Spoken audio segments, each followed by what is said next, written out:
You're listening to the DreamApp podcast. My name is Jesse Lyon, Chief Dream Scientist at DreamApp, and today we're getting spooky with our guest, Sylas Dean of Creep Time. If you struggle with nightmares or scary dreams, then you're gonna feel right at home with Sylas. His channel covers the spookiest stories on the internet and talks about those unsolved mysteries that leave us all wondering.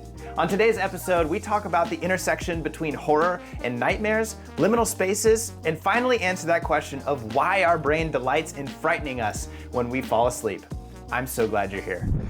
I know, I'm like asking all these questions that haven't even started recording. All good. No, sorry. Continue. No, I was just saying, I've been here for 4 years. So music was a year or two ago where I released an EP, and I had no interest in doing anything in true crime. I'd never done anything in true crime. So 1 year ago, as of last month, was when I started TikTok. Wow. Yeah, 1 year ago, last month is when you started TikTok. Yeah. Man, you've grown pretty fast then, man. I think. Well, yeah, within 6 months, it was at 1 million, which was crazy. Yeah, it's nuts. I think there really is something about the horror genre, the true crime genre, that just explodes. I mean, yeah. I'm not into that world as much as you are. Not that don't like it or anything. It's just that's not my genre on the platform. Having such an inside scoop about it, what is it about true crime horror stuff that's so engaging? What really sets your audience on fire? You're that's going to be a good story. It's a good question because I don't know if I fully know the answer to it, to be honest. I'm a true crime fan. I'm a huge fan of anything, occult, horror, and I have been since I was a kid. But I think with true crime specifically, I've done a lot of deep dives on the psychology behind this, and I think you'd be more equipped than I would to maybe tell me what it's about. But That's why we're talking. I think it has a lot to do with the need to feel safe.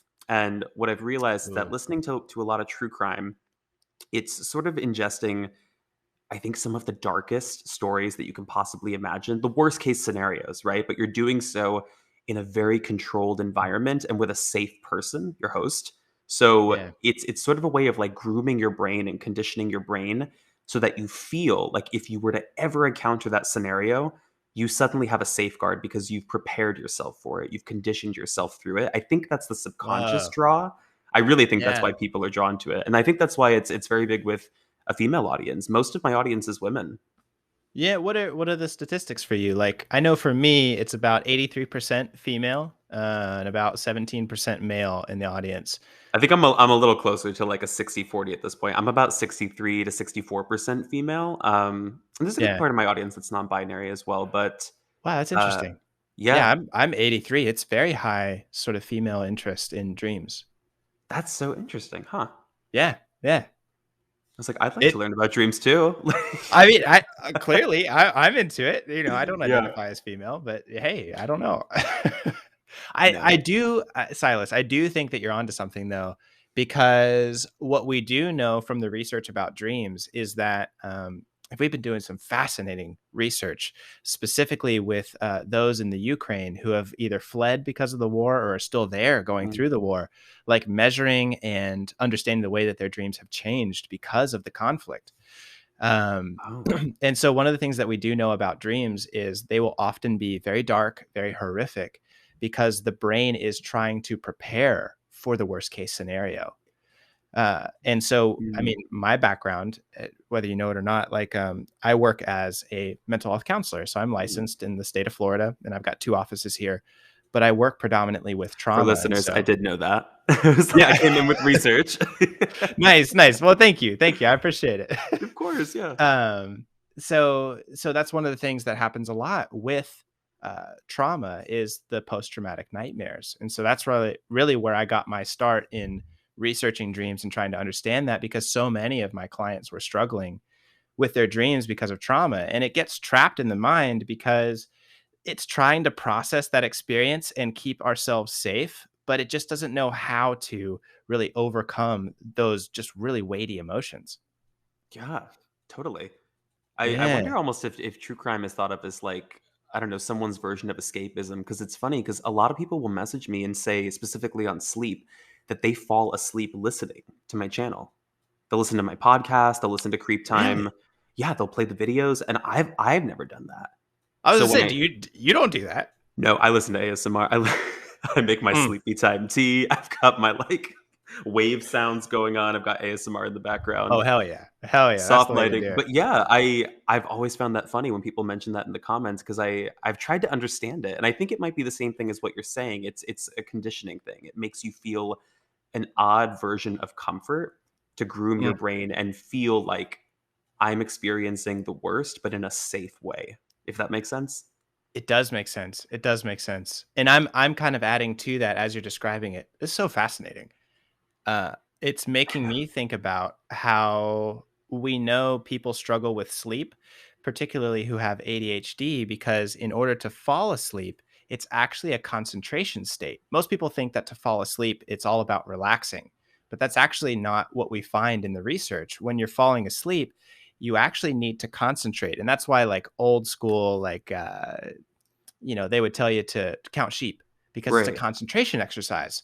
And if you think back to when you're in elementary school or high school, anytime that like the science book came out, the math homework came out, you're like, boom, you're out. Yeah. Because when you start to concentrate, it actually puts you to sleep.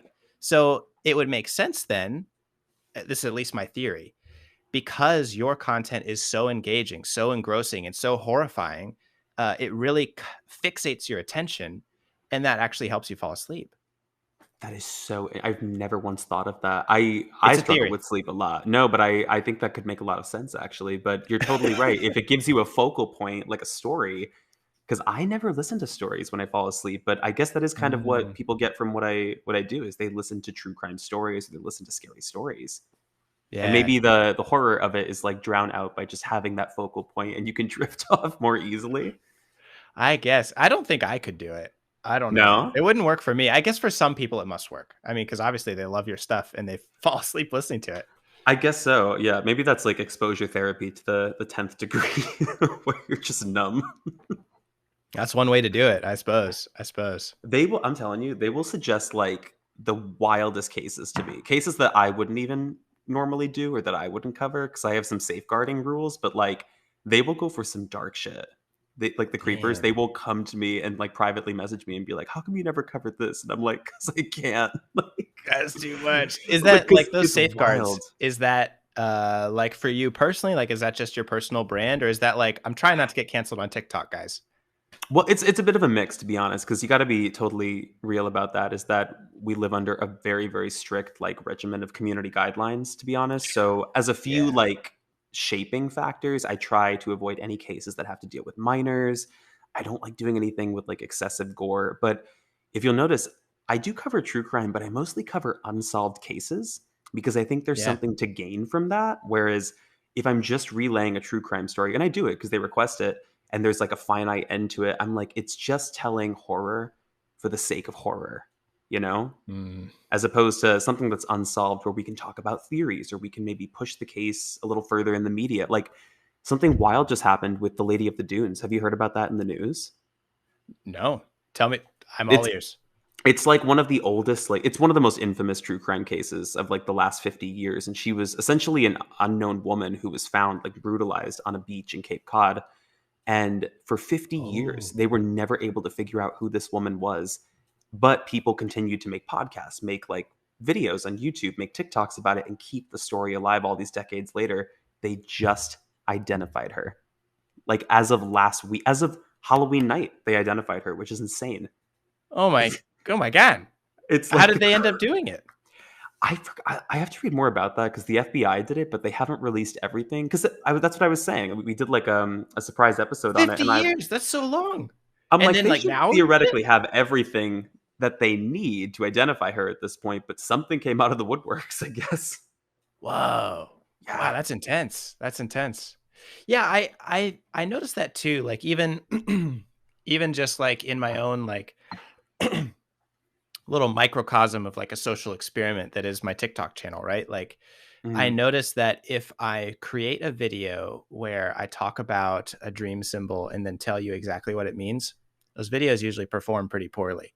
But if I make a video that like just gets you thinking about, oh yeah, I have that dream symbol, or oh yeah, that weird thing happens to me too. Why is that? They do so much better because I think it starts a conversation. If I just kind of like wrap things up and it's like, hey, if you have this, it means this, done, then it really doesn't grab the attention, and it doesn't create that sense of community, that sense of conversation that I think people really enjoy. Agreed. So it's making sense what you're talking about. Yeah, I Yeah. think you kind of hit the nail on the head. It's about begging the question with the audience. I've learned a Yes. lot. Every step of the way, from my experience as a user, is about micro decisions when I'm watching videos and whether or Mhm. not this is worth my time. And how do you make those decisions? It's by constantly having to answer a new question that's proposed in the video. So you're totally right. Like when you incite conversation, it's like they're having a one-sided conversation and debate with themselves. Like, have I experienced that? Have I? Wait, what does that mean? Kind of thing. Like it just Yeah. keeps going. Yeah. It's like, what? Wait, no, now I'm thinking about this. Now I'm thinking about that. Yeah, there's an So odd like interesting. psychological science to creating short form content. It's really wild. Well, and I think the topic of like horror, true crime, and psychology, like I think they're all so very closely related because Hmm. of just what we're talking about, you know? Yeah, it's the question of the unknown. What's going on inside their Yeah. mind? What happened that we didn't see? Yeah. Well, and it's naturally captivating too, because like, our brain is kind of wired to identify and really pay attention to those things that could be threatening. Like there's even good research, like if you told me, hey Jesse, your hair looks pretty bad today. You would have to, the research says you would have to tell me 7 times that you like the way my hair looks today, just in order for me to have a neutral opinion about your feelings towards me. So it's like that Really? negative comment is like 7 times more effective. I hope I'm not misquoting the research. Go ahead and Google it and put it in the comments if I'm missing it. But last time I read the research that I was looking at, it's like it's 7 times more effective, that negative comment, because it really is like Huh. it sticks inside your mind.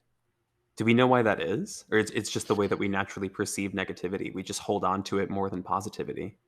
Well, if things are going good, you don't have to pay attention to it. If things are, fucking up, if they're a disaster, then it's like, oh, well, Yeah. I better pay attention to that thing. My hair's bad. Oh, that's significant information. I need to focus on that. And so it just seems like our brains have kind of evolved to really focus on those things that could be threatening, those things that could be dangerous, and perception, how I'm perceived by others, is a very important thing, especially in our time and just as human beings, because we're so relational. So those negative comments, and for anyone listening, I mean, geez, if you've been bullied, if you have a partner in your life who's not very kind and uses that as a way to always keep you on your toes, it really does mess with your mind and your psychology.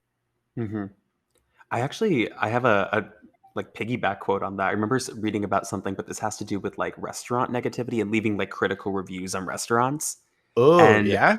oh god, I'm gonna paraphrase it, but it was some statistic that was like for every like 10 good experiences that someone has at a restaurant, they only one person out of those 10, let's say there are 10 people who had a great experience, one person will share that positive review with one other Hmm. person. Hmm. But for every negative experience that happens, let's say one person had that negative experience, they will go Yeah, out of their way to share that with 7 different people on average. It's that like sounds about right. this natural inclination to like harbor negativity, but also like disperse it, like get rid of it somehow, or like send it off to somebody else. Yeah, It's so interesting. human beings are some weird creatures, huh? As someone who's deep in the throes of true crime, you're fucking telling me. Like, I think I've seen like the worst of the worst. I would imagine, and Oh my you said you god. got into it at such like a early age. What for you was the draw there? Like just speaking about you personally, how did you become fascinated in this topic? Because you said it's been a while for you, right? Yeah. My instinct, I was like trauma, but that's not true. I think I was just exposed. I Could think I be. was exposed to like a lot of horror as a young kid. We didn't have a lot of Okay. rules in my family about like movies that we couldn't watch, even when I was really Mm. young. I was the firstborn. So I Oh, remember me too. growing up watching, yeah. Oh really? Yeah, yeah. Oh How my god. many? How many? 3. So I'm the oldest Firstborn brother 3. and sister. Nice. First of 4 for me. Yeah, 4. Damn. yeah. Big family for American family. Yeah, it's kind of bigger. Yeah, no, totally. Especially for Yeah. like 90s, 2000s, definitely a bigger family. Hmm. But yeah, we didn't have any rules around like certain movies we couldn't watch. Like I grew up watching some really serious shit. Like I watched Philadelphia when I was like 6, The Oh my Shining. god. Oh Oh my my god. god. Yeah. All the Halloweens, like scary movies, I think was a big one too. And it's not that I wasn't scared. I think it's just that I was like fascinated, but it's also like to be real, like when you grow up as a kid and if you're Mm. growing up feeling different or you don't have a lot of friends as a kid, you're kind of drawn to the occult in a way. You're drawn to the escapism of something that feels larger than your current existence. Like I felt very Yeah. like secluded in a small town. I was a Mm. kid who grew up and didn't have a lot of friends, so I was really interested in like paranormal, interested in like witches and magic and like everything in that genre because it Yeah. made me feel like there was something else out there for me, I think, and somehow that eventually Mm. translates to murder. but, but I think that's what it was. And it stuck with me for a long time, but I never once anticipated that creep time would come from that. Yeah, it's just kind of blown up. Did you there's so many ways we could go with this conversation. It's fascinating. But like did you expect TikTok and like creep time to like blow up for you? Is like being a social media influencer, like is that was that your goal? Was that your dream? Absolutely not. Oh my god, creep time to blow up? No, I didn't even do it on my normal account. So I'm Sylas Dean, but I had a Sylas Dean account promoting my music on an off day, on like an October day last year. Mm. I just made an account. I named it Creep Time because that was available. And I just made a video where I was like, I want to tell the story of room 1046 for any of the creepers who are listening. They know that that's the first story I ever covered. So I I just love told it. this story. I was like super low effort. And that first video did like 10,000 views. But at the time, I was like, oh, I fucking made it. It's over. I was like, it's on the Calling my horizon. mama like, guess what? I'm buying you a Bentley. I'm like, take my number out of your phones, you guys. I can't like, but it just like shot off in a way that I didn't expect. But it kind of reminded me. I was like, wait a second. I was like, maybe I'm not so bad at storytelling. I was like, I should keep with this. So I just kept making videos every single day, and the momentum of it just kind of skyrocketed. So no, I never Yeah. anticipated that ever. I just Yeah, I will kept say going with something. you're very good at storytelling. I was watching some of your videos before we started recording, and I was like, I had to click away. I was like, oh shit, I got things I got to do. That's good. I'm happy to engage. It's engaging. It's engaging. I lost myself there for a little bit, and it was nice. You know, I got to take a break from life for a little bit. It was cool. Did you I, get I a understand. no the storytelling? Yeah, no, totally. Yeah. Did you get trapped into any of the creepy pastas? Just curious, because most of those stories now are creepy pastas. Yeah, I saw some of the creepy pastas. I think the ones that I was really looking at were liminal spaces. Oh Like my the god! Wait, this is a great segue because I want to talk to you about liminal spaces. I Do love you know that. much? Let's Do do you know that. much about them? Yes, I do. I do know quite a few things about them. What do you know about them? Well, not much. They're very mysterious to me, but I feel something very intense when I see them. Do they have anything to do with dreams? Because that's how people describe them, as like a dreamlike space. Yeah, so there's a couple things about them. So liminal spaces, and fill me in. I don't have a good definition, so fill in the lack of definition that I'm about to give. But liminal Totally. spaces are this place, and you'll experience them either looking at a picture, watching a video, or in real life, because you'll get this kind of odd, sort of out of place, kind of like dream-like feeling because you just don't feel settled. Yeah. So it's this place, it's this location where you don't feel settled and you almost feel like dissociated, kind of out of body. Oftentimes it will happen in like an office building that has no furniture and no Hmm. desks or anything, and it's just wide open. There's all these fluorescent lights in the ceiling, or like being inside of a water park where nobody is there and the lights are kind of dim. It almost looks like they've closed up for the night and it's just you alone, and it's just this wide open space, and it just makes you feel unsettled. It's so, but some people comment all the time and they say these places give me intense comfort, which is shocking to me because I feel nothing but Really? like unease when I see them and I watch videos about them. But some people really feel at peace when they see these spaces.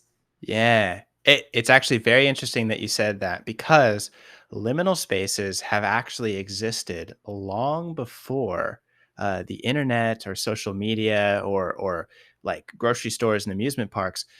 Liminal spaces have actually most frequently been used in religious settings because what they would do is they would create these monasteries or churches, or even kind of like some occult would use them, because they would create these spaces where you feel unsettled, and your typical the typical things that you would use to get your bearings are not present there. And so normally we expect certain things to be and expect them to be set up in a certain way. And so they'll intentionally create these spaces where they're the opposite of what you would expect to be.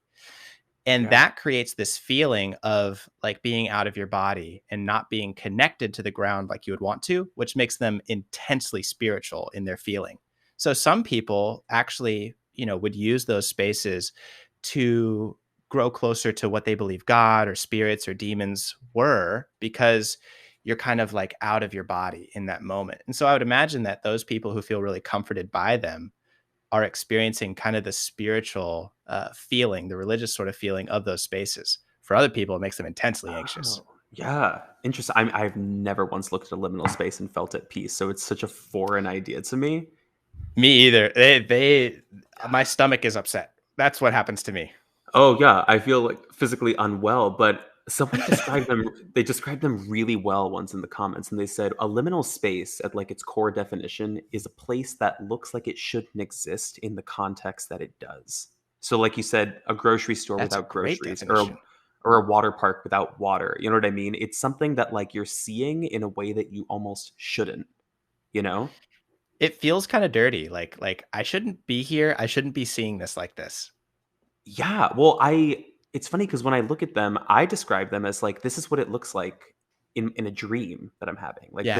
these are the spaces that I see in my dreams, because it's like it's almost like an AI image. It's like the pieces of a room are there, but it's not complete, and I know it's not complete. It's just wrong. Yeah, I don't. And they also feel oddly familiar too, which I wonder if that Mhm. ties into dreams. Someone gave me a really good theory on liminal spaces, and they were like, the reason it feels familiar and the reason a lot of them look kind of dated to like the 90s or like the early 2000s is because these were spaces that we were in like the late 90s and the early 2000s, and we would dream about them. We would remember like bits and pieces of those spaces, so they would look like these bizarre, like out of context like rooms. So when we Yeah. see them visualized in actual pictures, they not only feel wrong and feel like that, but they feel familiar because we have seen those spaces before. We've gone through them, because a lot of like the imagery is very Western. Like these are Mhm. like schools in America, and they're Yeah. like But like in the like 90s. yeah, and like shopping Yeah. malls in like 2002, like you never really see like a lot of like European styles in there. You don't see a lot of international styles, which I think is interesting too. No, I'd be very curious to see, because I don't know the research on this, but I'd be curious to see if there are liminal spaces that like someone from England would say like that's a liminal space. I wonder if there's like each culture has their own Yeah, liminal spaces. Because I mean I'm sure they do. I'm American culture, like that's what I grow up in. That's what I see on my TikTok feed because TikTok knows where I live, Yeah. and so it shows me those kind of videos. So I'd be curious about the cultural context. My hunch would be that they have them too. I'm sure they do. They must. Well, it's funny because like Yeah. some of the pictures that I've posted where I'm like, I've never seen a space like this in person. People from another country, they might be from the UK, or they might be from a part of like France or wherever my followers are, will chime in. They're like, oh, that's this like really well known like train station. Or they're like, oh, this is like a really Whoa. well known ferry that runs on like this part of England. I would never Whoa. know that, but like it's exactly what you're saying. It's like what feels foreign, but also slightly familiar in design to me, could actually be a legitimate place that everybody is very familiar with in a different part of the Yeah. world. So what I think is so interesting about this is two things. One, its connection to trauma, and then two, which is interesting. So connection to trauma, and then two, the way that it sort of feels nostalgic. So two things kind of Mm, happen when you experience a liminal space. Because it doesn't follow what you consciously expect would happen, the brain throws that content into the unconscious part of the mind. And there's nothing weird about the unconscious. It's just everything behind your frontal cortex. So if you can't logically make sense of a space, your mhm. brain searches for meaning and a way to make sense of it back here with the more animalistic part of your brain. And so that's why it feels really dreamy, because that's the same part of your brain that dreams. And so you're Really? actually experiencing this space with the same part of your brain that also dreams. It's the same thing that happens with trauma. in a traumatic experience, in a traumatic event, um, the experience is so far outside of the norm. Like it's so gory or so horrific that your consciousness doesn't know how to make sense of it. Your frontal cortex can't figure it out. So it looks for answers back here. And that's why it's so captivating, and it can get trapped inside of the brain if it's like to that traumatic level. Liminal spaces are a way to kind of play around with it in kind of a safe sort of experience. Yeah, it feels very safeguarded, but also uneasy. Yeah, But maybe not for all. exactly. I guess maybe some people really find great peace with them. Yeah, well, I mean, if you have a good experience, like, and it connects with your dream life, dreams and sleep are a nice kind of safe place for some people. For others, it's intensely terrifying. I was gonna say, I was like, I'm not sure if the last time I've had a safe, exciting, like positive dream. They're not that they're all Yeah. bad, but like some of them are just there are questions to be answered. Yeah, there are. There are. I'm curious about that. So these liminal spaces also connect with like childhood, because the frontal cortex doesn't even begin to start developing until 8 years old, and it's not finished developing until 25. Mhm. So it feels nostalgic in like childhood because it's accessing the same part of the brain that you primarily use when you're a kid. So that's why it all kind of feels nostalgic. Interesting. Huh. Yeah. You know, I'm gonna have to take all this and make a video at some point. I'm Oh, gonna give please like a do. Please do. recap. Yeah. Maybe we could, we'll stitch it or something. But your dreams are pretty negative, is what you're saying. I wouldn't say they're negative. I Hmm. think a lot of them can be confusing. You know, for the dreams that I can remember, and I don't Yeah. remember all of my dreams, I often see a lot of people that I know, very, Hmm. people that who are either alive or they passed away. I do see a lot of people who have passed away in my dreams, which I'm Italian, so like the old saying was like in our family, if you dream about a family member, it's that you haven't like prayed for them enough, or you haven't like thought about them enough, sort of thing. Ah, Yeah, interesting. there's a lot of like again Catholicism. There's a lot of guilt attached to like every aspect of everything. I love, But of course, I, like you can't dream yeah. of a dead family member and be like, yeah, that's nice. They're like, no, it means you're doing something wrong. Yeah, it can't have a nice explanation. It's got to be fear and doomsday, huh? Yeah. I mean, do people have nightmares even if they're not experiencing something traumatic or difficult in their day-to-day life? Can you just have a randomized nightmare? Um, that's actually a really interesting question. No one's ever phrased to me that way. I would think, here's my thoughts. Uh, our mind is always looking for ways to improve and ways to kind of fight the world that we're living in. So it's always looking to make and give meaning and purpose to the information that we've experienced in our waking life. So those people who are like, well, nothing bad happened to me, but I had a nightmare. I would really kind of challenge that and be like, well, maybe when you were awake, you didn't think anything bad happened, but your emotions are aware of something. Your deeper consciousness is aware of something that maybe you're missing. And it's giving you this nightmare to try and get your attention, to try and solve a problem, and to try and help you through something that maybe you didn't even realize. Oh. So your dreams can always be connected as sort of as like a reflection of maybe what you're experiencing, whether you're conscious of it or not. Yeah, dreams are always connected. Like our unconscious and our waking consciousness are always connected. So anytime you're dreaming, it has something to tell you about your connection between your waking life and your emotions. Huh. That's why I use it for mental health, because it's such a clear window into what's going on deeper inside. Yeah. Yeah. I mean, can I tell you a dream of mine? Can I get some Please do. Yeah, analysis that'd on be it?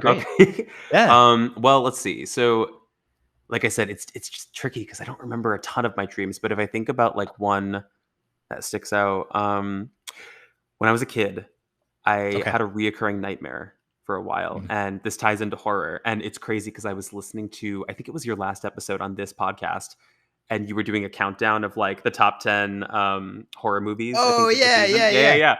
And you talked a lot about, I think your number two was Michael Myers from Halloween. Yes. That was number, and you talked about chasing dreams, which is the Mm. exact dream that I had as a kid. Yeah. So Yeah. I'm They're listening very to this, common. but it took place, I guess you could describe this as a liminal space, but it was kind of in the back of a school, I want to say. Mm. Mm-hmm. Mm-hmm. It was nighttime and there was snow on the ground, and he's chasing me, and we're at the top of a hill, and at the very last second I jump onto a sled and go down the hill. but I look behind me and he's following me down the hill on a sled too. And Oh no. that's where the dream cuts off. And I've never been able to decipher. I've had varying versions of that where sometimes there are additional people with him on the sled. Oh my gosh, it gets worse. It's like a Well, whole I mean, they're not gaggle of all villains killers is here. the thing. One of them was, I think one time it was Shirley Temple. But I think that's like staying up too late and you're subconsciously hearing the TV when they run those like Shirley Temple infomercials. They're like, America, sweetheart. Yeah, that can be. That can be. Oh Wow, my that's God. great. Well, Yeah. let's break it down then, Silas. Like, so what age would you say this kind of happened for you? Oh Let's God, start is there. that maybe like 7, I want to say? So 6 or 7? pretty young, pretty young. Totally. Yeah. Right. Like I said, right Yeah. around the time I started watching horror movies. Yeah. Nice. Okay, so just a little precursor, like to set the foundation for kind of working through this dream. At different stages in our life, different ages, we go through different kind of developmental phases, right? So when you're 7, you're still kind of pre-conscious. Your frontal cortex hasn't started developing yet, and you're really just kind of on that cusp of starting to understand some things, starting to kind of enter into the world. And you know, you're in school, you're trying to figure some things out, and you're trying to go through life. It's very normal, especially at that age, 6, 7, and 8, to have night terrors. And a lot of parents will tell you this. They tell me this all the time. And I reassure them, like, it's okay. It's intensely troubling for them, but it's very normal at that stage to experience night terrors because the mind is developing to recognize, hey, the world is scary. There are things that can hurt me. Normally, mom and dad keep me safe. I live at home. I have my routine.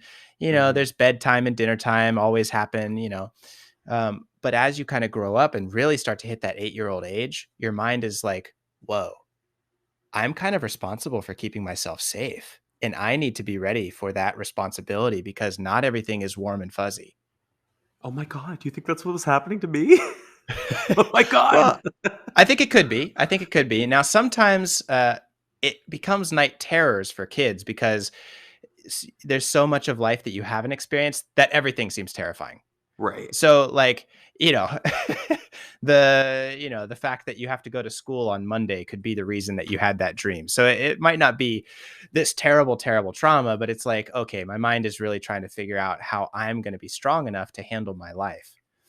So that's kind of the foundation. That's the age that you're going through it. But then Michael Myers, you're running away from stuff. If you watch that episode of the previous podcast or even one, I just posted one today, actually, what death means in your dreams. It's all about avoiding problems. So when you're running away from something, you're avoiding a situation that's unpleasant or something that's kind of like deeper inside. Now, the snow is all about frozen emotions. Anytime we're seeing water, it's an emotional symbol. And so snow is usually frozen emotions, like emotions that are trapped or not as fluid as they really should be. Your face is lighting up as I say that. Right now. I feel like I got full body chills. I was like, holy shit. Wow. I mean, you don't have to share, but if you want to share, I'm open to that too. Like, No, that I'm connects, just, huh? yeah. Well, I'm just saying, like, it all seems to track as far as like 7 years old or 8 years old, and you're starting to come to and kind of have your realization with the world that it may not be your friend, that you may have emotions that you're trying to process, that you're not equipped to do so. You could be running away from those emotions, running away from your problems, like you're saying. I would love to hear your interpretation of what Shirley Temple, how she fits into this puzzle. That's what I'm really eyeing here. Yeah. Okay. Yeah, we got to get to that one. Got to get to that one. So the sledding and the running away, the frozen emotions. I think the school is significant though too, and I kind of want to bring that up.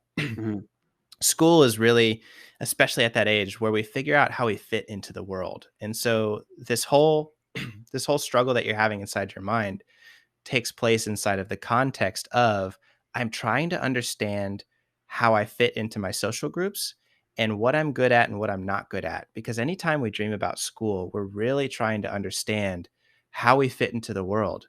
I'm different than my friends. I'm good at this, but my friend is good at that and I'm not good at that. But I'm better than other people at this thing. And so it's really this time where you start to understand, whoa, I'm different. And I have to either hide that and be afraid of my difference or really embrace that and learn that my difference is what makes me helpful and really secures my place in society. So it's this just super primal struggle at that age that's really exemplified in your dream of sledding away from Michael Myers in the backyard of your school. I guess, yeah. I guess so. It's intense. It's intense. Shirley Temple, though. Shirley Temple. What is Shirley Temple? When you think of Shirley Temple, what do you think of? I don't have a good personal Oh, connection with Shirley Temple. well, let's see. I mean, if I'm thinking of her in the context of now versus me at 7, it's probably the same exact thought.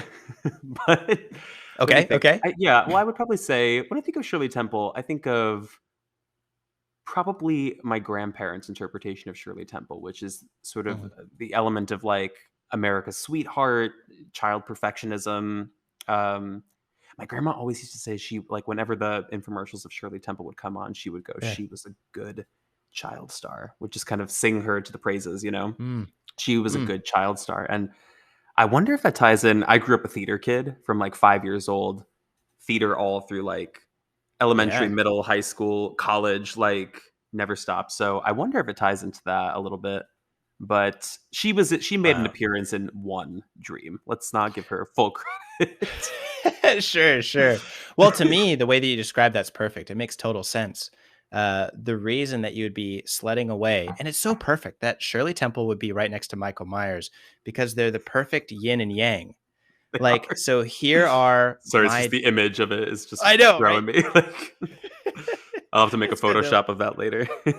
I could just imagine them sitting down for a cup of coffee together, the conversations they'd have. Absolutely. Both with a knife in hand. It's exactly what I need in my life.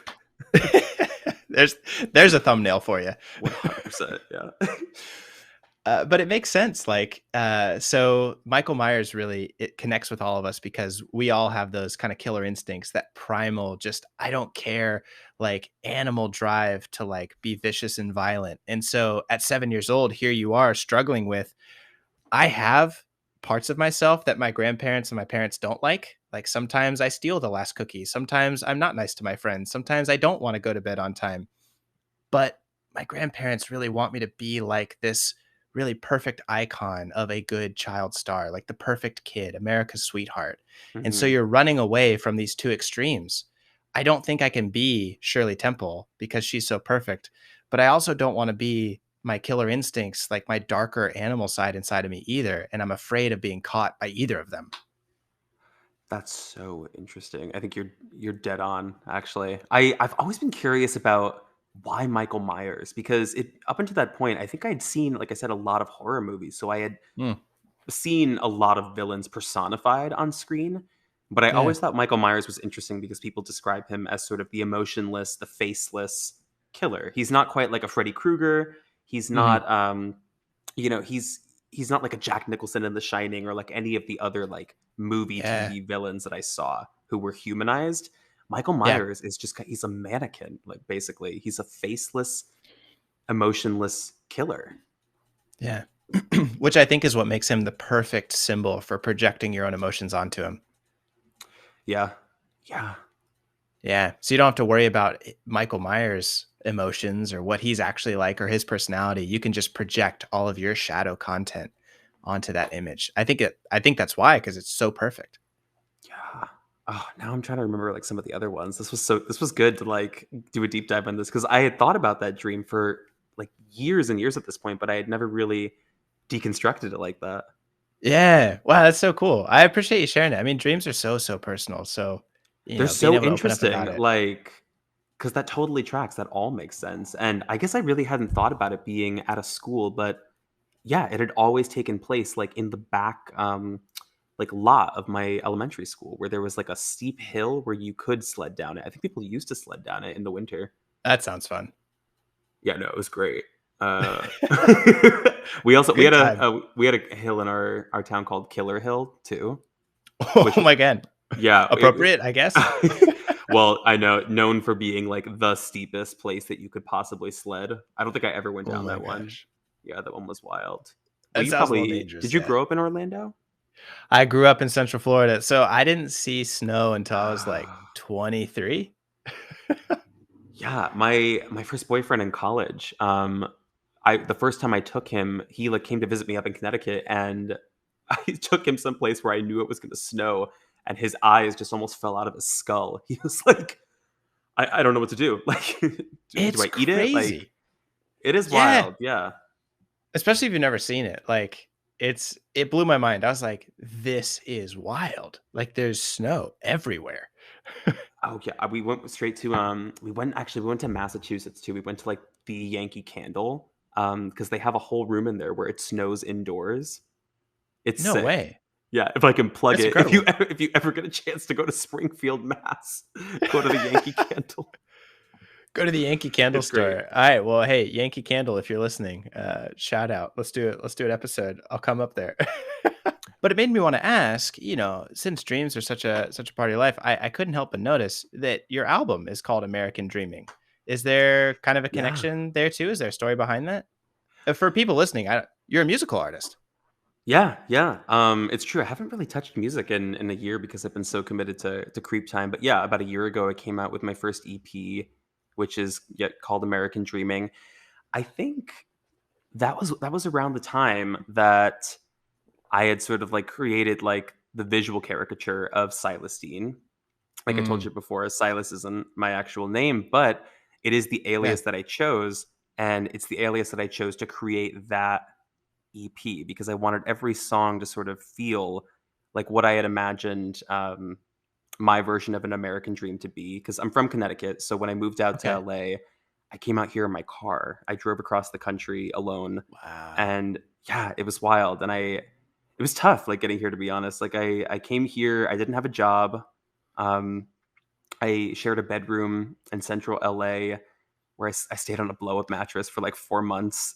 And Wow. yeah, and I really tried to hustle, but after my first couple of years here, I really started to think, I was like, that's something that's very different that not a lot of people from my small town did. They didn't really get out and they didn't really go after whatever their version of an American dream was. So it No. sort of inspired this sound, which was completely eccentric and otherworldly and like larger than life than anything that I had created before or anything that I had ever seen in my town. So that's where sort of Sylas Dean was born. That's where this version of an American dream was born. And the sounds are hyperbolic and it's hyper Yeah. pop and it's loud and it's huge synth, huge guitar sounds. And It's very I just, cool. yeah, thank you. I fell in love with it. And it was honestly one of the greatest times, like getting to make that with my friend Ivan. He was a Wow. lead engineer and producer on that, and it was a great experience. Yeah, it's well put together. It sounds real clean. It's nice. Thanks, I appreciate it. Yeah. Man, how do you get the motivation, the courage, like just the strength to say, you know what?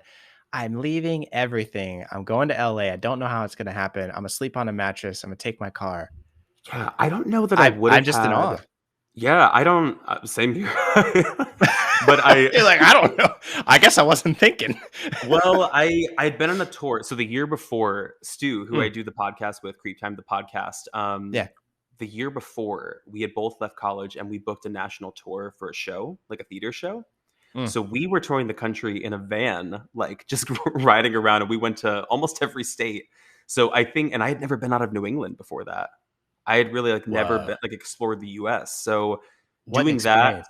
I know, doing that totally gave me a different perspective on like what's out there in America. So I think I felt a little more excited to get on the road and just make the drive. And I'll be honest, it was a hard fucking drive to do alone. Yeah. Oh God, the nights and like, oh, the back roads and like Kansas, just Kansas. Oh my The God. farthest I've ever driven, I drove from Dallas back to Orlando, and that was That's a pretty far. miserable drive.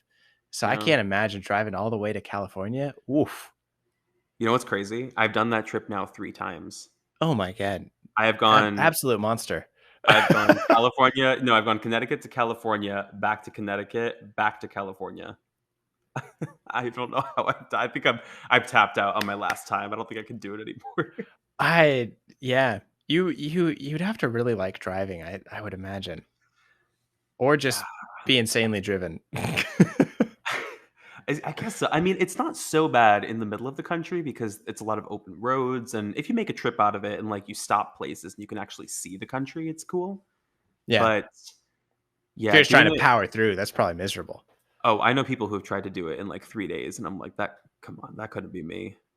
I can't drive for sounds like 3 no days fun. straight. Yeah, because they'll just drive for like 15 hours a day.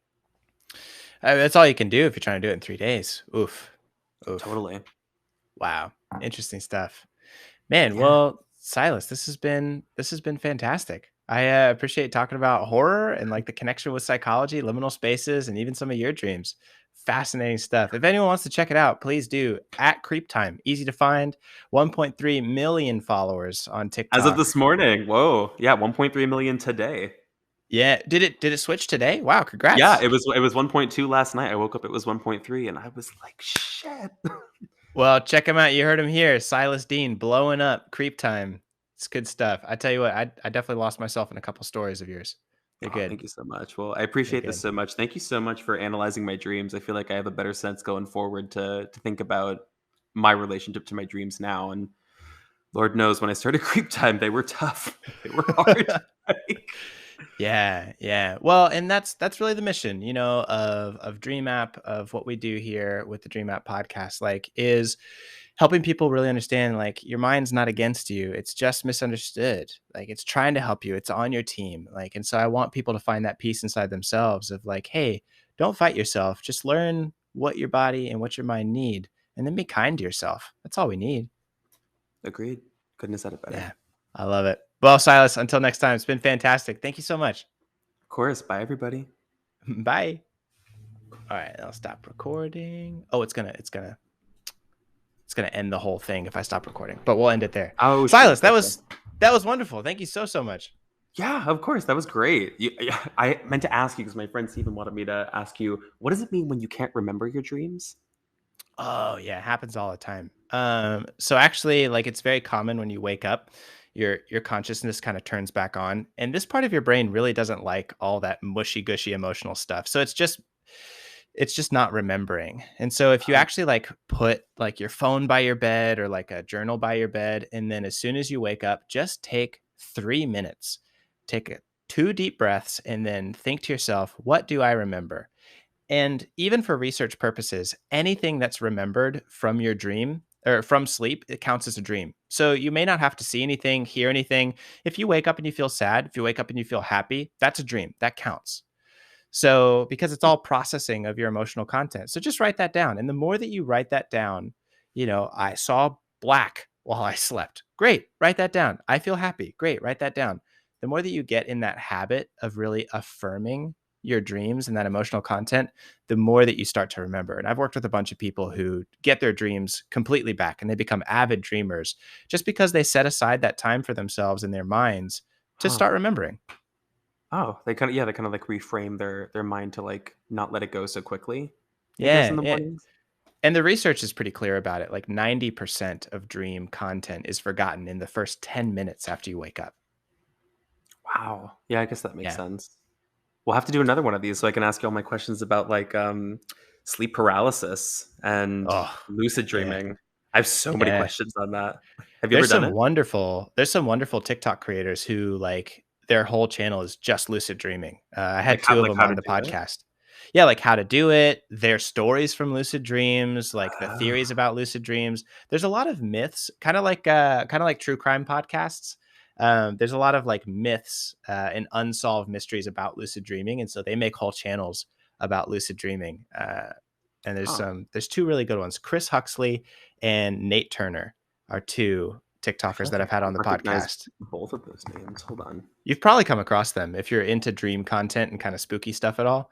Yeah, They're really great, both of them. I'll have to check them out. Yeah. Yeah, I've only ever done it once, but I've certainly made videos and have had experiences with sleep paralysis.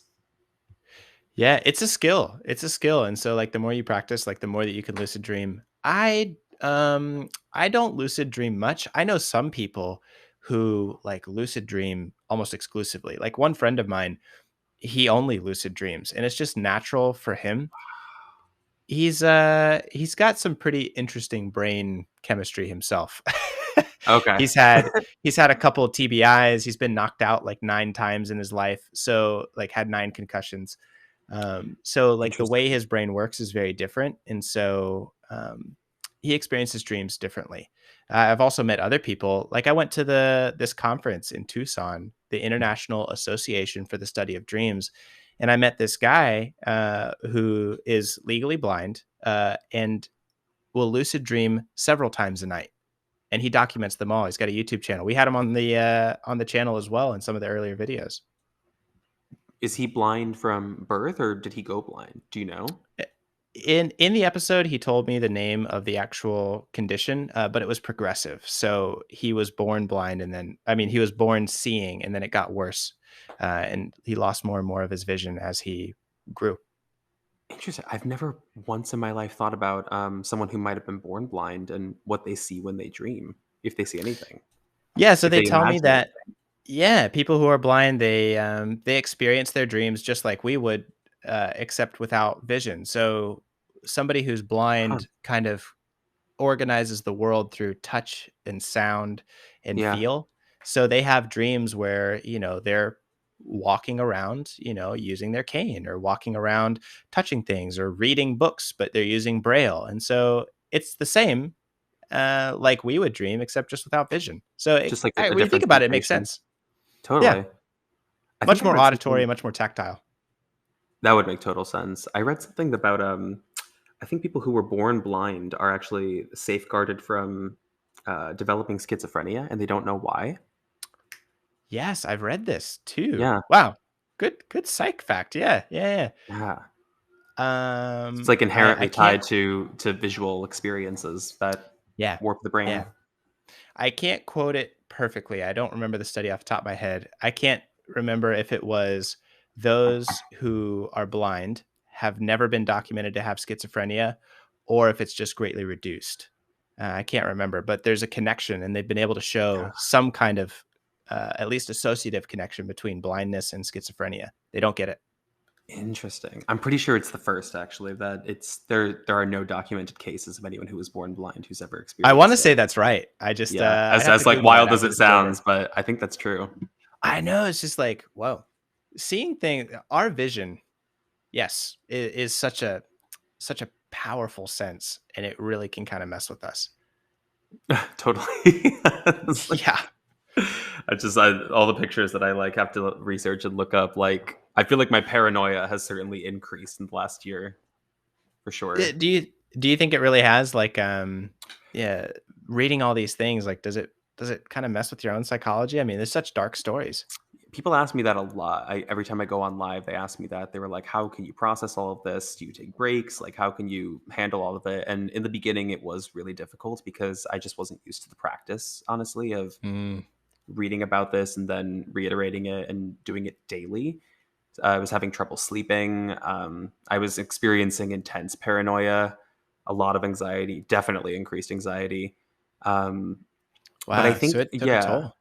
it certainly did, totally. But I think I've gotten into a better habit of being able to process the information and distance myself from it. And honestly, interweaving creepypastas has been a lot healthier for me because those are original stories that I write. So I create the Those are your own? pictures. Yeah, the creepypastas. Oh, I write all those. I make the pictures. I write those stories.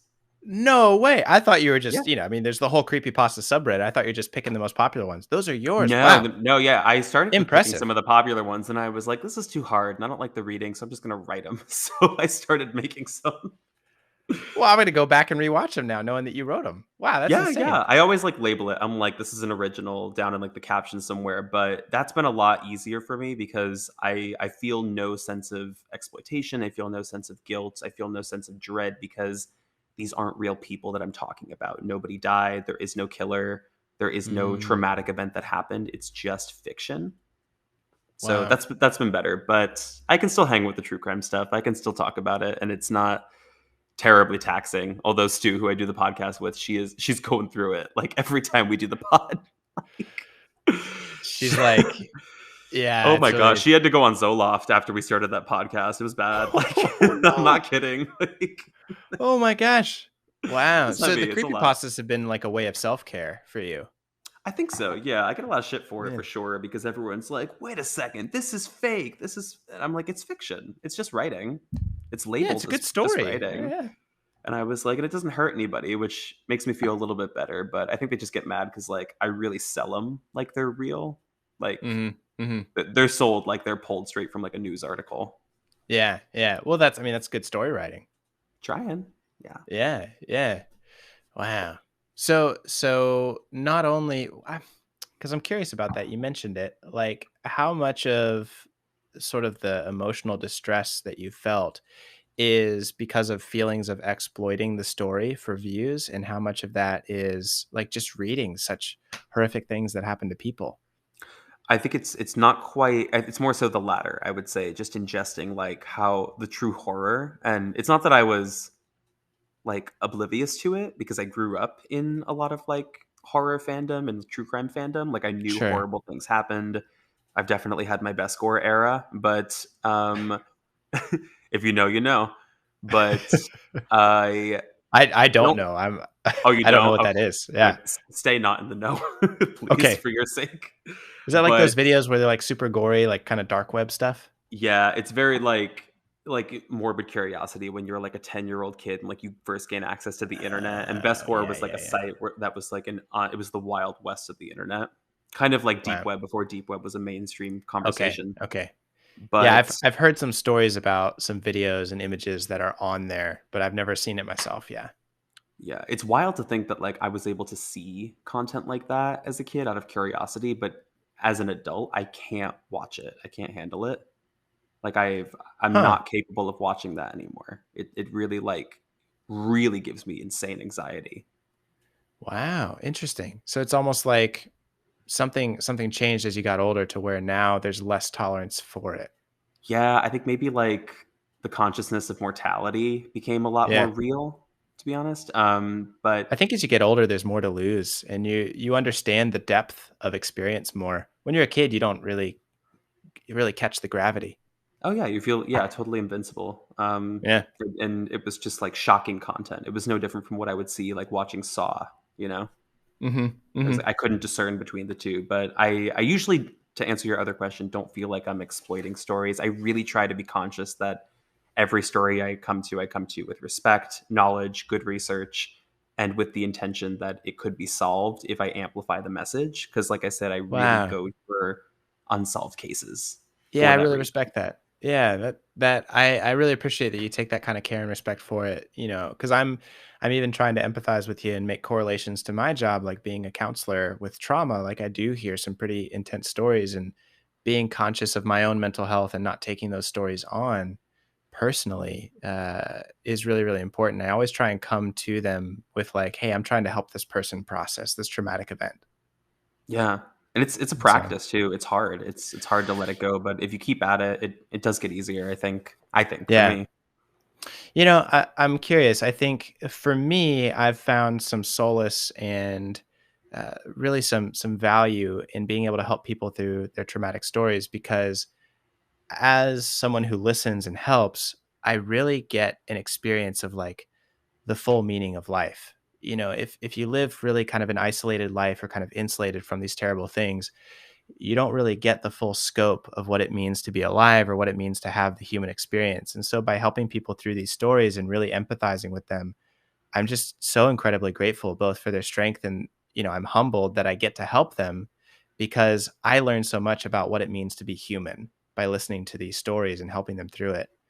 Do you get a similar kind of experience, or have you found that it's really amplified your life in certain ways by having this kind of awareness? Yeah, I mean, well, just listening to those different stories, you get a different version, I think, of what life can mean for everybody else, or what life can mean for someone in a different circumstance, in a different country, in a different part of the world. You gain a sense of appreciation for the things that you've gone through and the things that you haven't, I Mm, think. But it also ties into honestly just the fans of Creep Time who have reached out, and outside of true crime, a lot of them will just say things like, "You've inspired me to start making videos or start storytelling or start making a podcast because I've that's followed you cool. for the last year and like you've gone from the ground up and like completely organically, like you've worked every single day, and like watching that has meant like someone messaged me the other day on Instagram saying that. And we're not necessarily connected, like I'm in my 20s and she's an older woman, but she was like, I never once thought that I would see a version of myself that would feel excited or inspired enough to like make a podcast with my friend. She was like, but listening to you, I wanted to do it. And I never thought I would get a message like that in my life. It's Like, so It's so from a fucking inspiring. small town, and like I just made like a scary video, you know what I mean? So that's been the most surprising and exciting part through like the storm of how horrific some of these stories can be, that like we are kind of connected in the conversations that we're having about Yeah. them. Wow, that's beautiful. That's really beautiful. I feel the same way because it's like, I was making videos during COVID, because I It was started like a during mental COVID health for you? counselor. Yeah, yeah. So Oh, it's been about 2 years now that I've been making wow. videos. Yeah, yeah. That's why. So So when did you get tied into DreamApp? Was that like right after COVID? Like 2021, 2022, early 2022? So DreamApp has been, man, I've been with DreamApp. The company's 2 years old, so I've been with DreamApp for 2 years. But so they found me pretty quickly after I started kind of my real start Oh, into TikTok, and they, the CEO, his name's Dennis. He had this vision for like, wow, there's a lot of people who want dream content, who want to understand their dreams and what they mean, and he just loves human beings. Like he's the nicest guy. He loves kids too, and like, seeing them explore the world and stuff. And so he saw this need, like people want information about what their dreams mean, but there's no good reliable resource for it. So he's like, so I'm going to build it. And so he found me, who was like the largest creator for dream content on TikTok. He's like, hey, I've got this dream, I've got this vision for this company. And I was like, wow, that's great. And he's like, everyone else that he said he talked to a couple other people. He's like, everyone else that he talked to were like, oh, that's impossible. You can't make an app that will interpret dreams. And I listened to it and I'm like, dude, I don't know how you're going to do it, but I want to figure out how to do it. That's a challenge that I want to take on. And so we've been doing it ever since. And it's just grown. I mean, 2.5 million recorded dreams and 1.5 million users inside the app. wow. So That's it's insane. been cool. And now we're connecting with different universities and like doctoral candidates and like researchers, and using that recorded content of dreams for research and progressing scientific understanding of mental health. I was gonna say, I was like, I'm not sure if anyone can like release their information or like whatever they would have to waive, I guess. But can all of these recorded dreams in the app, because people journal within that app, can they be used for a study? Yeah, so all of the content is used anonymously, right? And so people can opt in or opt out. That's totally up to them. And we'll Mhm. send out like little emails, like, "Hey, do you want to be part of this study or part of that study?" So we're very, very careful because dreams are so personal. So we're very careful with people's data. We're Yeah. always making sure that we're being respectful of that. But just having this community around the app that gives us the opportunity to study and research has been fantastic. Wow. Yeah, I didn't even think about that, because that was the other thing I was going to say. It was like the cool part about DreamApp is that it really is like a tool for Mhm. remembering, recording, and journaling like all of your dream experiences, and you can kind of archive and look back at what are the patterns and like what are the most common experiences that I seem to be having. Maybe Yeah, and if that's something I can change. That's a cool part of the app. I'll do that for myself. I'll be like, oh wow, a year ago I was having these dreams, and now look at my dreams. It shows how I've grown as a person, and that's really cool. So it's affirming, it's confidence building. Yeah, that's so cool that you're a part of it, and you've been a part of it from pretty much the ground up, which is wild. Yeah, all the symbols inside the app were written by me. We've got content writers who help kind of like edit it and work through it, but the direction of the app and the symbols themselves, I'm in charge of that stuff. Wow, that's great. That's a lot of writing. There's so much in there. Oh, damn. It's been a lot of work over the past 2 years, and we've still got a Yeah, lot more to do. There's a lot of visions inside of my head that I'm like, yeah, we could do that. That's going to be cool. So I bet. Because there's a feature in the app where if there's something that's not there, people can just submit like, I've mhm. seen this symbol in my dream. Can you define it? So you Yeah. just must get like inundated with like constantly receiving messages about random Oh yeah. Yeah. items, artifacts. There's a backlog of hundreds and hundreds of symbols that I still need to sit down and like interpret. So I get to them as fast as I can, but it's like we're always building. I mean, I think there's over 600 in the app right now, and Oh we're wow. still growing and growing. Yeah. What would you say is probably the most common that you've seen? Is there any data on that? Yeah, so we do keep track of like what pops up the most. And so I don't have it in front of me, but it's always about relationships. Relationships are the number one thing in dreams. It's usually about like friends and family first. But a lot of times it's romantic stuff. So dreaming about your ex, dreaming about your crush, dreaming about being cheated on. That genre Mm, shows up absolutely number one the most inside of mm. dreams. I would say after that, like pregnancy and car crashes happen quite a lot inside of dreams. But usually it's all about relationships. Yeah. Interesting. Yeah. Wow. I don't think I've ever dreamt anything about a relationship that I've remembered. That's interesting. Yeah. Maybe it's a low stakes category for me. I don't know. Or maybe it's too on the nose. It's a little too literal. Your mind has to like kind of change it a little bit, you know. And so truly. It's like subverting, and I'm finding like scapegoat imagery in my dreams. Maybe, I don't know. Dreams are crazy. Wow. They are. Well, geez. Okay. Well, I guess we'll end it there before I keep you for too long. That was fantastic. All good. This was great. Thanks for answering my extra questions. I appreciate it. Yeah, no, definitely. We'll have to do it again for sure. Sylas, thanks so much, man. I appreciate you. Yeah, thanks so much. I'll see you some other time, okay? Sounds good. I'll talk to you later. Bye, everyone.